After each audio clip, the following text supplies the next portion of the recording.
కాశిరెడ్డి నాయన ఆశ్రమం గురించి ఈరోజు తెలుసుకుందాం. ఇది నా జీవితంలో ఒక ముఖ్యమైన ఘటన. మనకు అహోబిలం క్షేత్రం ఎంతో అద్భుతం, మనం చెప్పలేని, మన కళ్ళకి ఎంతో ఆనందమైన క్షేత్రం. ఈ క్షేత్రాన్ని వర్ణించడానికి నా జన్మ అర్హత లేదనుకుంటా, ఎందుకంటే స్వామి అంతటి ఆది అవతారం. అహోబిల క్షేత్రం గురించి ప్రతి ఒక్కరికి తెలుసు. అహోబిల క్షేత్రంలో మన నరసింహస్వామి తండ్రి ఉన్నాడు, నరసింహులు ఉన్నారు.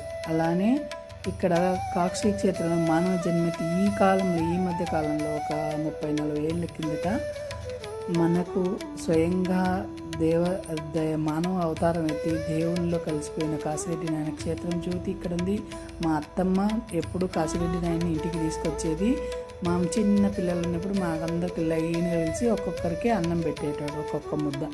అది మాకు కాశిరెడ్డి నాయనతో ఉన్న అనుబంధం. సర్వేజన సుఖినో భవంతు.